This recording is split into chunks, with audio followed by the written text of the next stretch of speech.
Well, good morning, good evening, or good afternoon, whatever your current life situation is. Hello, YouTube. This is Jeffrey Kite back again with another episode of Kite's Curiosities. Going to do a comic book review of some comic books that I've picked up, including my very first Golden Age comic book purchase. Y'all ain't going to want to miss that one, okay? Let's get right into it. I'm going to start with some slow stuff, some of the cheesier items that I picked up, and then get to that Golden Age piece, all right? So first off, at the Dollar Tree, they have these action figures called Final Faction, First Impact. They're like these little G.I. Joe men. They've got vehicles for them. They got all these little accessories and things like that.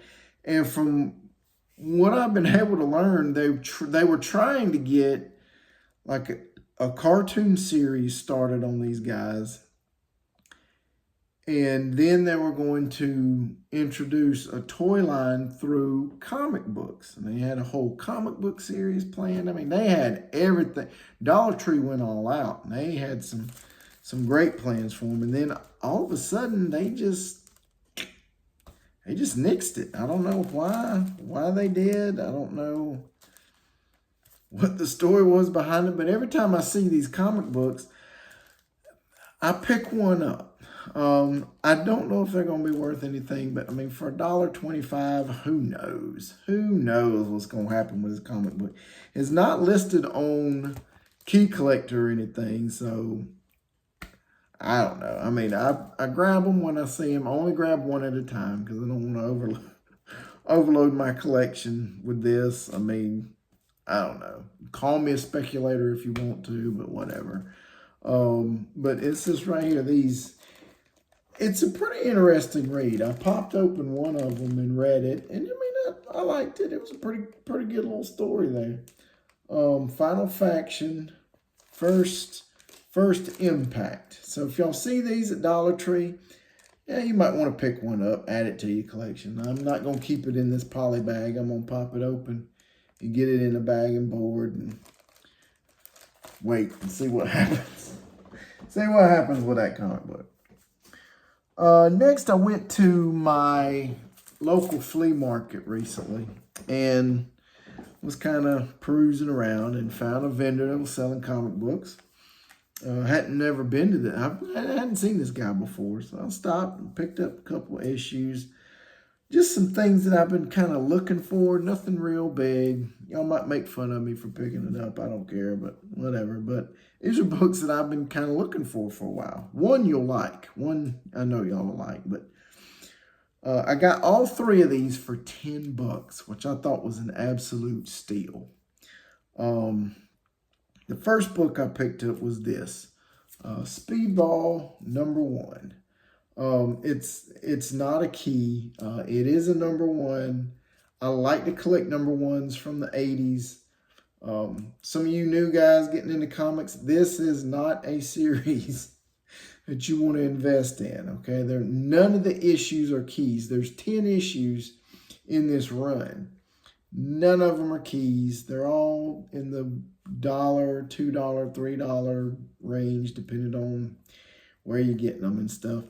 I bought this because he just has the weirdest superpower that I've ever heard of. He has rubber balls shooting out of his body, his hands, his feet. I mean, it's just an odd story to me. And when I first read about him, this is not the first appearance of Speedball.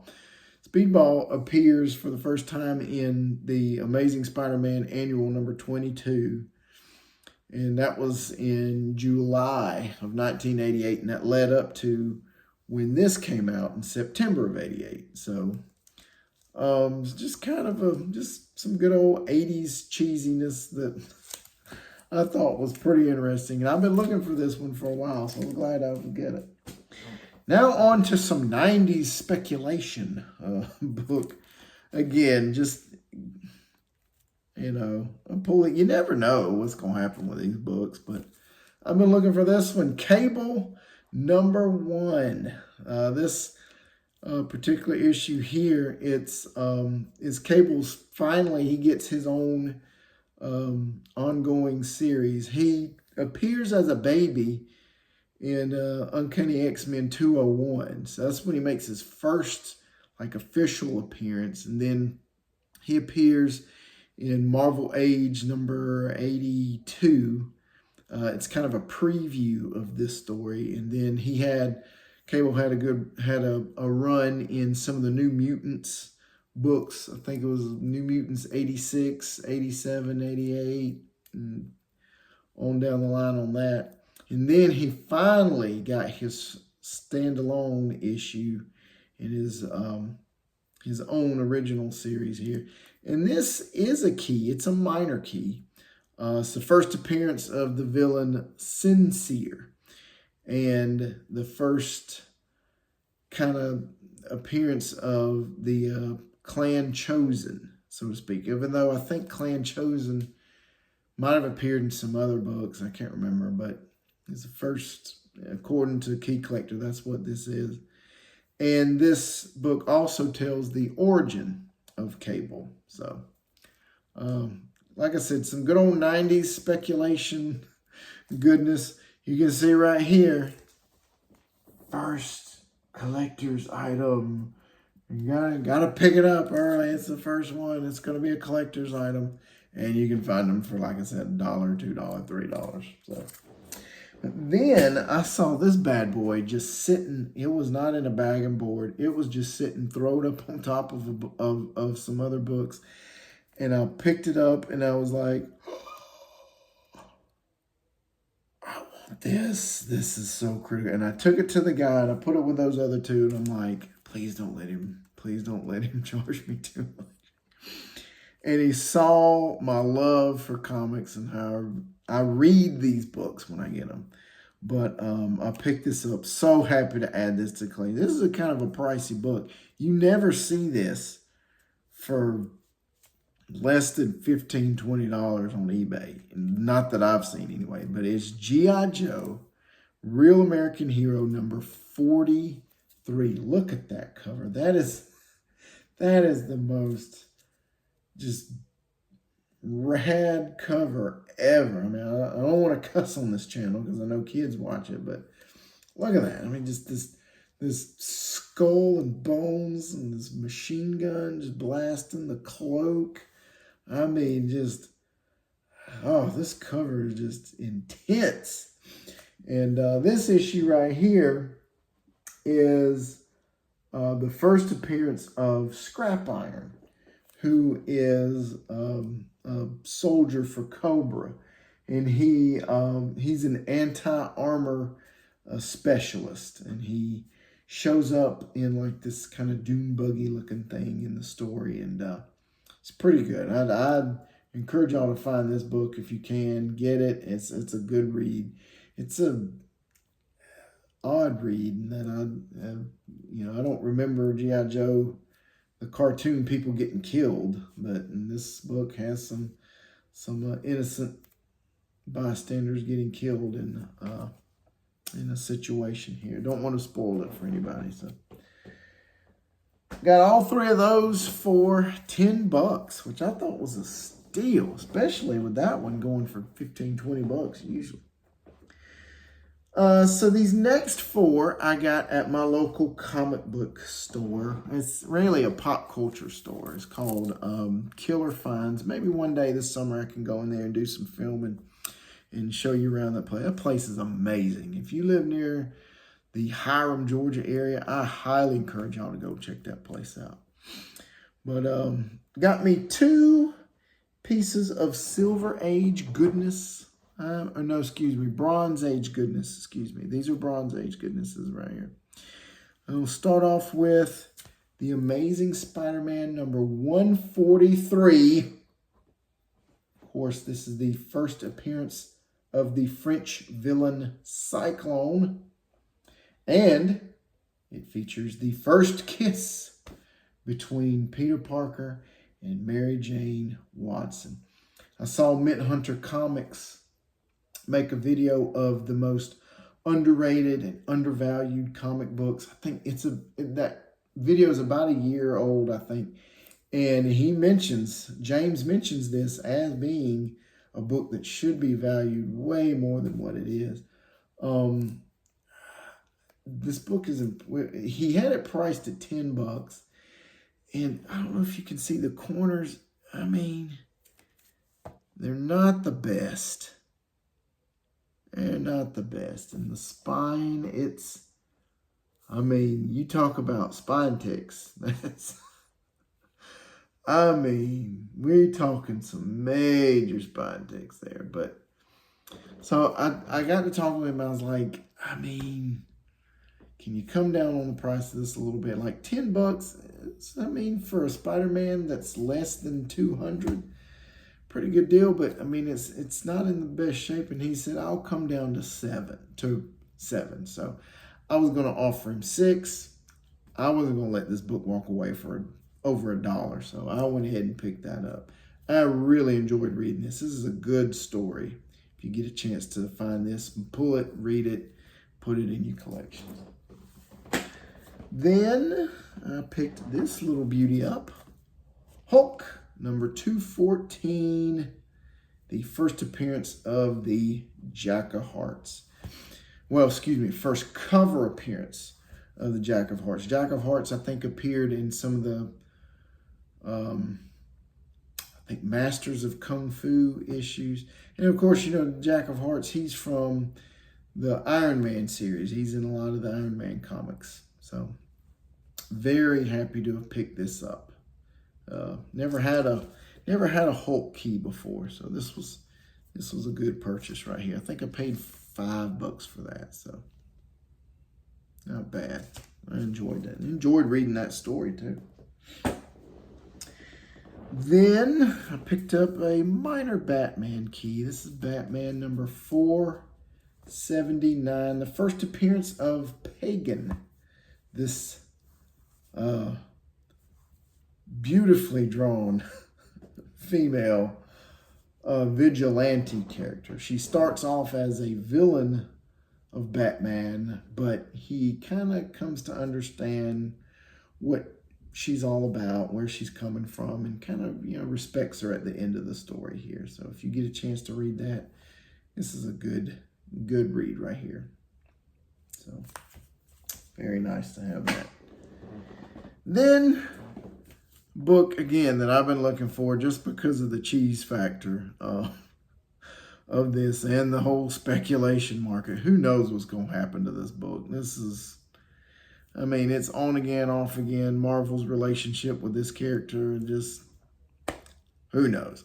But I went ahead, for $1, I bit the bullet and I got it. Wonder Man #1, Volume 2. Or is it Wonder Man Volume 2, #1? I don't know what the correct way to announce these books, but this is when Wonder Man goes to Hollywood. Oh, excuse me. Been a long day, folks. But anyway, Wonder Man goes to Hollywood, and this is his first ongoing feature comic. I think he had a mini series in 1986, I believe it was. But this is his first ongoing series, and it's got this issue here is the first appearance of Neil Sangon, I think, who is Wonder Man's business agent that's getting him all this work in these movies. And so, who knows? They've talked about making this into a TV series, I think on Disney Plus. Then they pulled the plug. Now they're pumping it back up again. And James from Mint Hunter Comics, again, he featured this in a video of his of comic books that people are saying that is just so hot, but they're really not, and they're hard to sell. So this one, like I said, I got for $1. So who knows? It may blow up into something. It may not. I don't know. But that's going to be a good read. I hadn't read that one yet. So now, finally, the big one. It's not a key, but it's my first ever Golden Age comic. I've always wanted a Golden Age comic. Y'all have seen some of my comic book videos on here before. Y'all saw where I purchased a nice, beautiful Silver Age Western comic. I forgot who it was. But it was that. I thought that was a great find. And I bought this for $5 at a little local antique place down the road from the school I teach at in Hiram, Georgia. And it is this right here. I got to get this into a bag and board pretty quick. I got to read it soon so I can get it stored away because it is very brittle. Roy Rogers Trigger. Very, very beautiful. The cover, what's the guy's name? I think his name was Sam Sannett or Sam Savitt. Anyway, y'all can look this book up. But the guy that did the cover of this was a very famous horse artist and illustrator. I saw this and I'm like, man, I gotta have this. This is just such a beautiful cover. An old Trigger, he's about to drink water out of a poison river. And like, no, don't do it. His friends maybe coming. I don't know. I haven't read this one yet. I'm looking forward to reading it this weekend. Beautiful, absolutely beautiful. This is from August of 1953. This is a 61, yeah, 61, I think. Let's say 53, 63, 73, 83, 93, 1003, 13, 20, 71, excuse me, a 71-year-old comic book. Very happy to add this to my collection. As you can see, it's chipping up. I mean, it is fragile to the max, so I got to be very careful with this. Very happy to have this. And this is issue number 9, I believe. Roy Rogers Trigger, number 9. Carefully put this down. Well, there you have it, folks. Like, comment, subscribe. Tell me what you think. As always, y'all just do whatever you want to do. Take care now. Have a good one. Bye.